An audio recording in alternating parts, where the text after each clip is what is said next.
dalam pledoi kita nanti kita akan mengajukan permohonan rehabilitasi terhadap seorang Faris RM. Kenapa? Karena dia hanya sebagai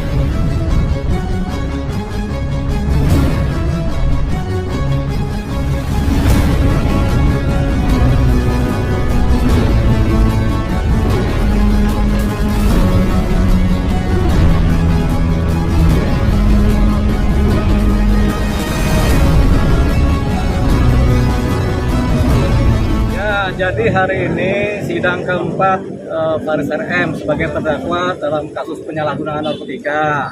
Pada hari ini juga sudah ada dua saksi yang meringankan, yaitu teman-temannya Bang Faris RM.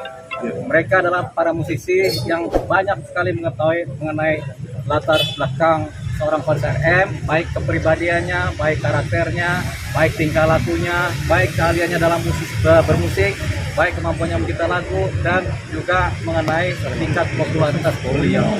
Yang mereka belum paham adalah mengenai keterlibatan beliau dalam penggunaan narkotika selaku pengguna ya. Tapi mereka, para saksi, pernah menjenguk seorang Faris RM di tempat rehabilitasi di Lido. Jadi di sana saling ngobrol lah. Memang Bang Faris ini memang kecanduan atau ketergantungan. Kalau kecanduan itu biasanya ganja, candu kan. Kalau ketergantungan itu biasanya sabu-sabu, tergantung gitu kan. Apalagi tergantungan lain kita nggak tahu ya. Tapi yang jelas tadi begitu memang meringankan saksi-saksi tersebut ya. Yang kedua, ini kan sudah mulai ada di persidangan fakta-fakta bahwasanya memang Bang Faris RM ini hanyalah sebagai pengguna. Karena untuk dicari sebagai pengedar nggak ketemu. Bukti-bukti saksi-saksi memang nggak ada begitu. Jadi memang dia adalah pengguna.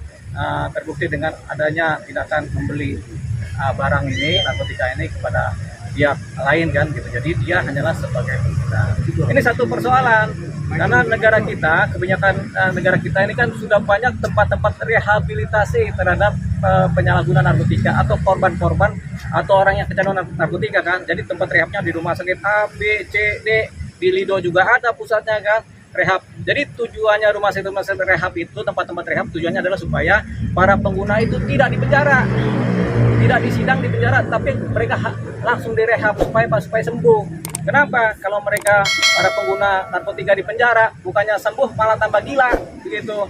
Jadi memang harapannya dibikinlah tempat-tempat rehab ini supaya ada tempat pemulihan dari ketergantungan narkotika, pemulihan dari ketergantungan kecanduan. Jadi itulah fungsinya. Makanya kebijakan negara, siapapun yang menggunakan narkotika sebagai pengguna, itu sekarang dianggap sebagai korban, dan ketika pun tertangkap sebagai pengguna, seharusnya langsung direhab, bukan disidang. Nah persoalannya ini kan seorang Faris RM disidang sebagai pengedar, makanya terjadilah persidangan. Padahal sebenarnya kalau lebih teliti, dia hanya menggunakan.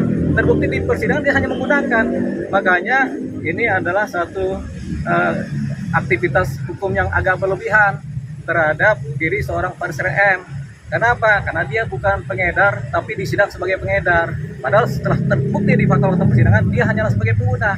Harusnya ketika di penyidikan atau penyelidikan dia terpantau dia sebagai pengguna, apalagi sudah ada kronologis kan, dia berapa kali menggunakan, tertangkap tangan menggunakan kan, itu kan kronologis. Sudah ada juga rehabilitasi, itu kan juga kronologis. Harusnya dia penyidik di Polres atau dimanapun juga di jaksa harusnya udah peka ini, langsung saja direhab, diajukan ke BNN untuk direhab, nggak perlu disidang, karena disidang itu buang-buang waktu.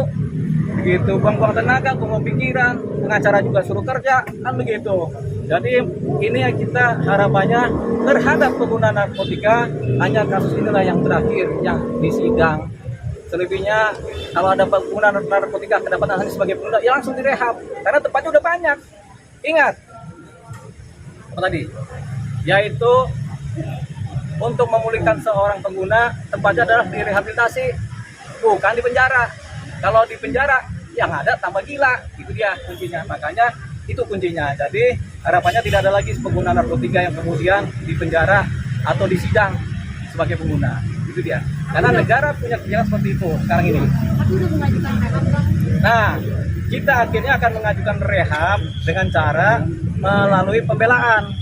Dalam pledoi kita nanti kita akan mengajukan permohonan rehabilitasi terhadap seorang Faris RM. Kenapa? Karena dia hanya sebagai pengguna rehab ini nggak sekali rehab langsung sembuh loh. masih ada 10 sampai 15% tingkat kecanduannya di kepala. Nah, ini juga harus direhab lagi. Mungkin 2-3 kali rehab ini seorang pasien karena sudah lama kecanduan kan. Gitu. Kita juga kalau kecanduan juga rehabnya bisa 10 kali kalau kita mah. Ya.